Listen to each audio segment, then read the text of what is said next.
Hey everybody. So I just want to give you guys a quick update on the grow system, and you guys can see the progress. As in the last clip, I was just kind of lining up all of the baskets and setting up the plants and putting them in the system. And now it's all been growing for about a week now, and I just want to show you basically the progress of what I've done and show you how far I've gotten so far, because it's a lot of work. Trust me, it's not something that you can just do one time and you forget about it. Like, it's an everyday process. You have to pay attention, and you have to be vigilant and pay attention to everything that's going on in your system, and every element of the system must be monitored regularly. So with that said, anyway, just wanted to give you guys a little update. So we'll show you guys here. Everything looks just huge and grown like twice the size since I put it all in. So that's in a week, roughly about 10 days. So you see here all the ones that I had loaded up into the system here in the window when we were firing it up. Some of these were transferred over from other places, from the other system. But for the most part, these here that you see here have grown almost 3 times in size in 10 days. So these are the ones that I had just installed. And here's my next batch of babies that are going to be going in. And I don't exactly remember what these were, but they're pretty much ready, and about another 7 days to be transferred into a basket. And here are some new plants that I just got my hands on. There's some persimmon branches, a fig, some birds of paradise. There's actually one lettuce in there, a plant that I'm trying to revive. And shoot, I think that's about it that's in there that I'm trying to keep alive with the humidity. So this bucket is big enough that these can grow, and I can stand them up and they'll have some room to grow. Over here we got a little bit of everything. There's actually a couple redwood sprouts that I was able to get my hands on my last road trip from a friend who has a redwood tree in his yard. And there's the big leafed ones here, a persimmon. This is, these are some pear apples that I just got my hands on. There's kiwi,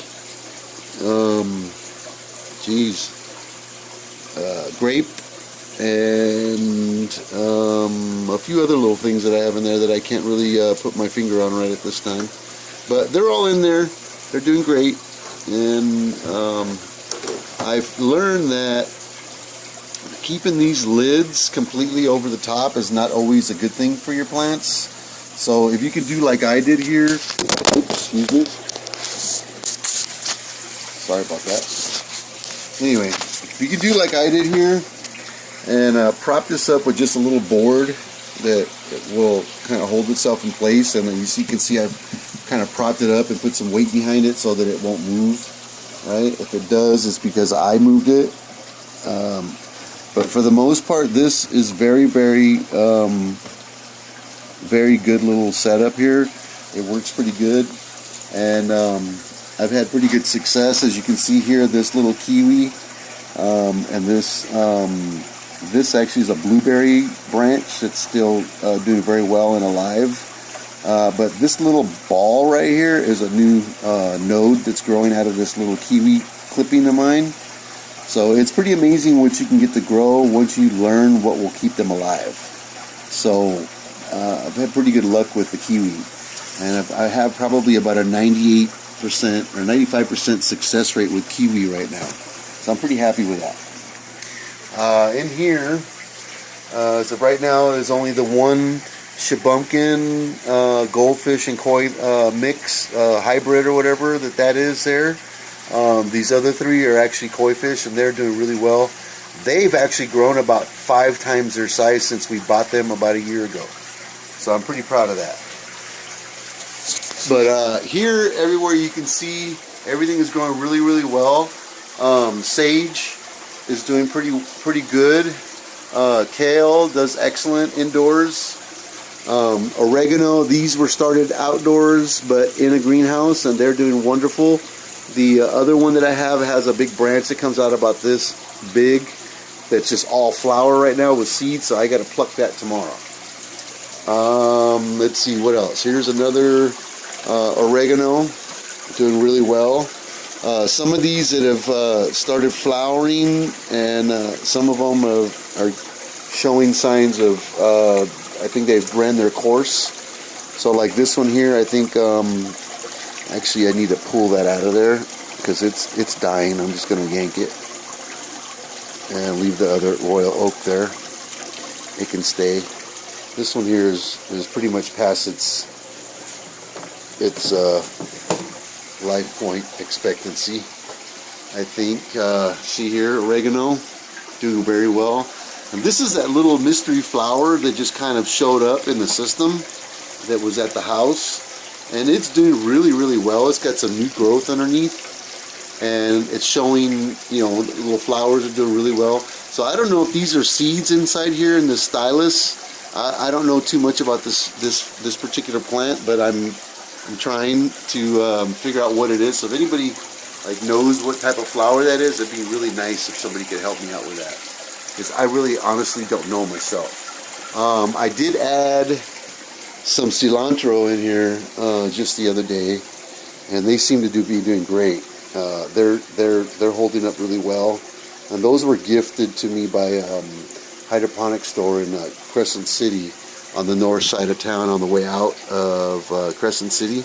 You see here they're doing really, really well. They're actually perked up really nice. And I just realized I have an empty hole there I got to add a plant to. So every day that I find leaves that are bad, they come out. I don't leave them for very long because they take energy away from the rest of the plant to keep on growing. So I try to remove all of this stuff when I find it. You see here, like all these dead leaves, they got to go bye-bye. And all it is just to kind of keep it fancy and clean looking at the same time. But for the most part, all these dead leaves got to go when we find them, and they've kind of ran their course. And then that leaves room for more growth. Actually stimulates more growth for the rest of the plant. But you have to be careful when you pull on them, because you can yank that out of its own root pretty easily if you yank too hard on these plants, because they're not in any kind of solid base, you know, like in dirt where they have a ball of roots that are holding them in place. But anyway, enough rambling on. So that's our update for now. Hope you guys kind of enjoyed that and you learned something. But we'll talk to you guys soon. Have a good one, and I guess if there's anybody who's interested in a system, hey, give us a call. You know, we'll be happy to see you. Happy to help you out and build you something really nice that's gonna keep you in food for the whole year. Wouldn't that be awesome? No more trips to the veggie market. Hey, your own stuff. Wouldn't that be cool? Alright, we'll talk to you soon. If you guys have questions, right below there is the comment section. Just send me a message. I'll help you out.